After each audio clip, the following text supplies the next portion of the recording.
Olá, meus irmãos, estamos novamente aqui para mais esse devocional, agora no texto de João, capítulo 2, versículos de 13 a 17, que diz o seguinte: Estando próximo à Páscoa dos judeus, subiu Jesus para Jerusalém e encontrou no templo os que vendiam bois, ovelhas e pombas, e também os cambistas assentados.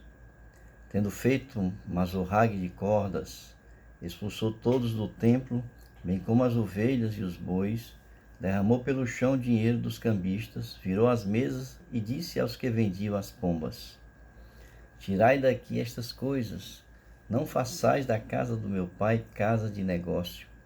Lembraram-se os seus discípulos do que está escrito: O zelo da tua casa me consumirá. Queridos, nós temos muitos exemplos de liderança na Bíblia. E bons exemplos, como o caso de Neemias, por exemplo, que sempre é citado em palestras e em trabalhos em que querem mostrar exemplo de liderança na palavra. Neemias é sempre aquele que é citado como uma referência de liderança na Bíblia.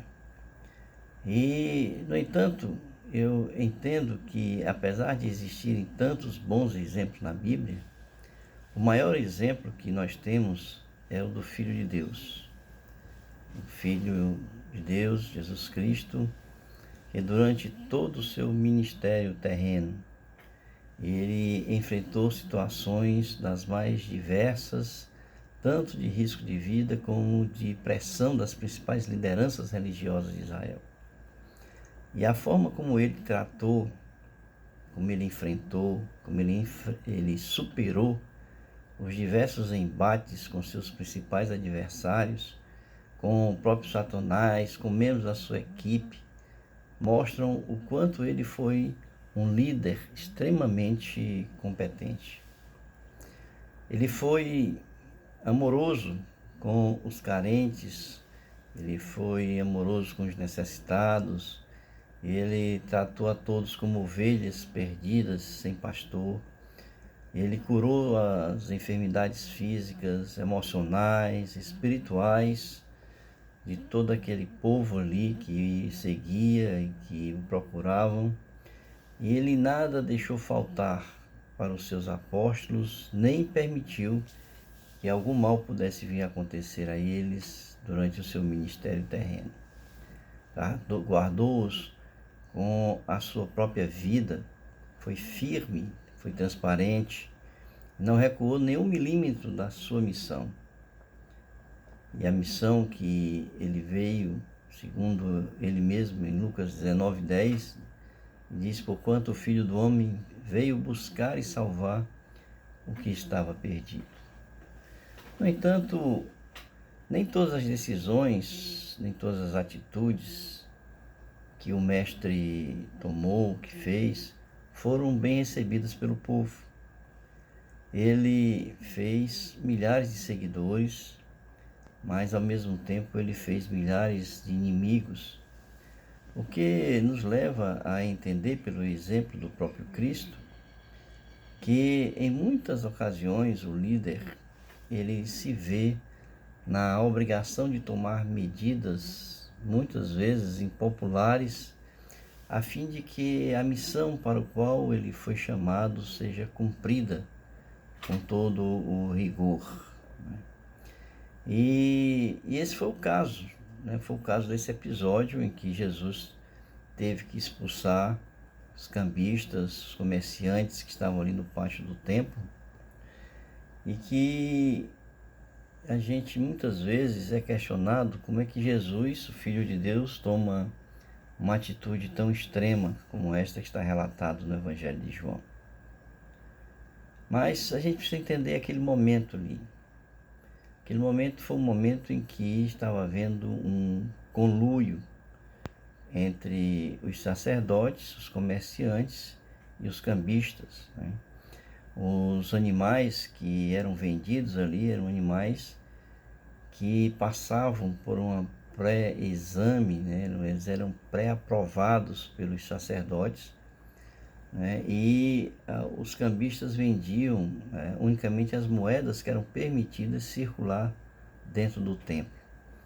Então estava havendo ali um conluio dos sacerdotes com os comerciantes e com os cambistas, e tudo aquilo que era vendido, um percentual da venda ia para os sacerdotes. Portanto, estava vendo era uma negociata, um enriquecimento ilícito em torno ali dos sacrifícios que eram oferecidos no templo.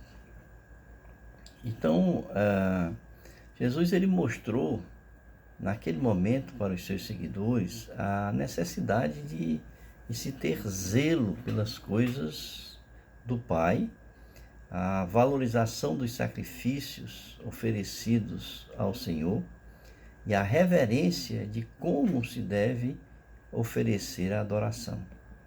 Então vejamos, primeiro o templo. O templo é um lugar da adoração. O templo é um local onde os sacrifícios pelos pecados eram oferecidos e onde o sacerdote entrava ali no Santo dos Santos para se colocar na presença de Deus e interceder por aqueles que iam oferecer os sacrifícios.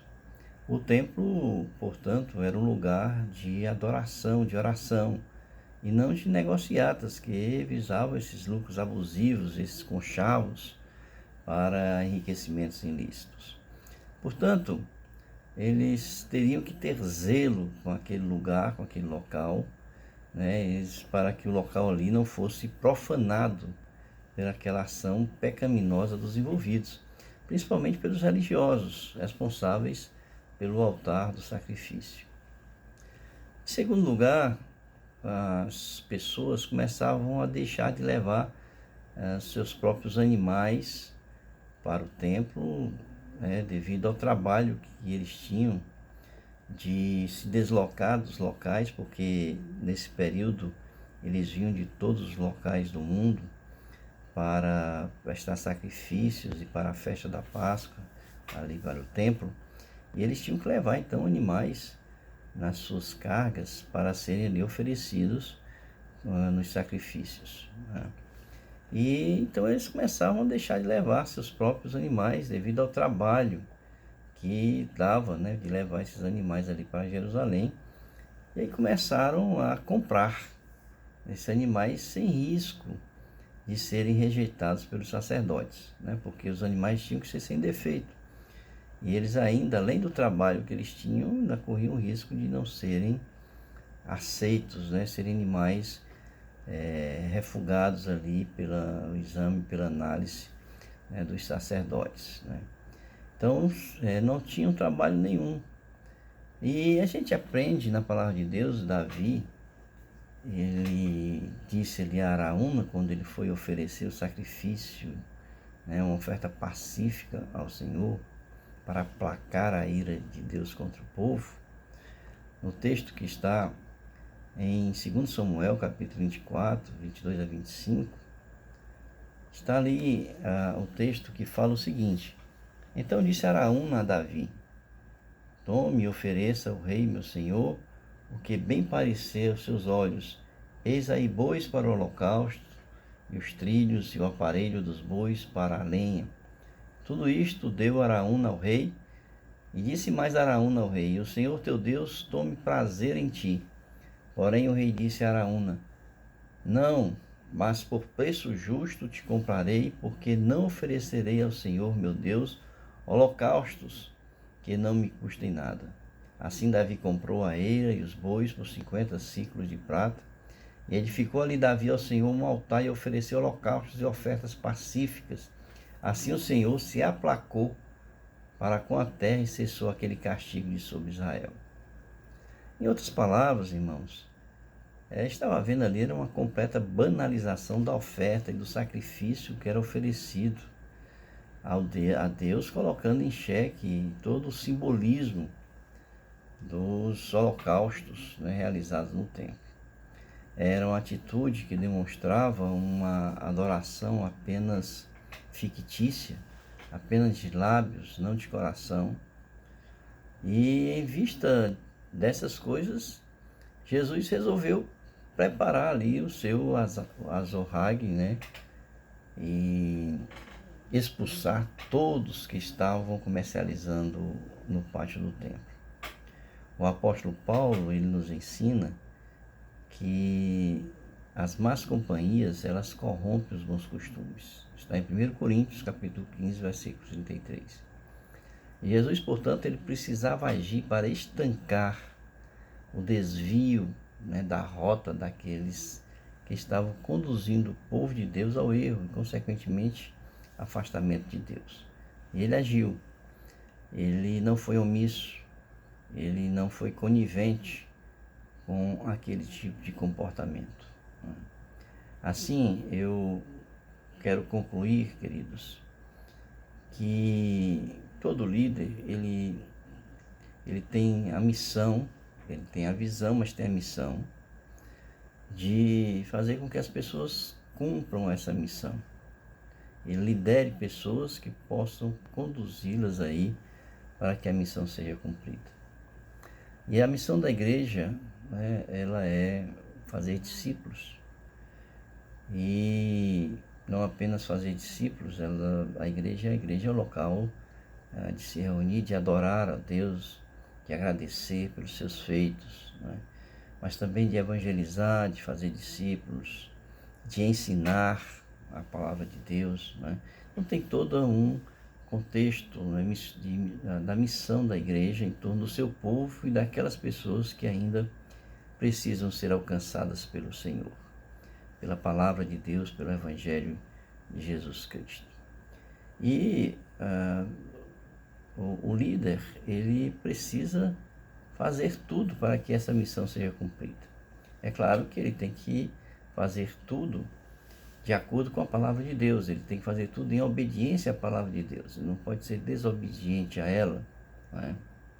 Então, tudo aquilo que ele pode fazer para que a palavra seja cumprida, conduzindo o povo de Deus, a igreja, a cumprir com sua missão e chegar ao reino dos céus, né, de uma forma agradável a Deus, ele deve fazer.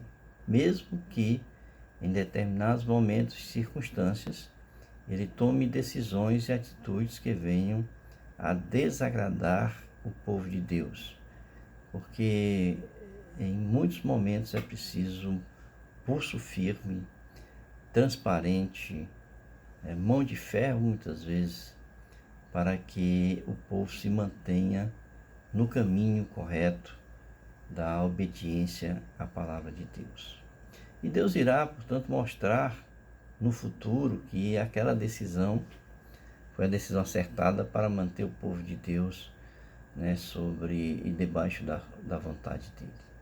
Portanto, queridos, que o Senhor possa nos dar coragem e ao mesmo tempo entendimento de todos da necessidade da obediência ao líder espiritual, mas ao mesmo tempo de entender que muitas vezes as decisões, sejam elas de acordo com a palavra de Deus, em obediência à palavra de Deus, elas devem ser tomadas, mesmo que venha ser uma medida impopular ou uma atitude impopular, né, que as pessoas não gostem a princípio, mas que Deus fará que no futuro se torne claro que aquele foi o momento certo, no tempo certo, de se tomar aquela medida.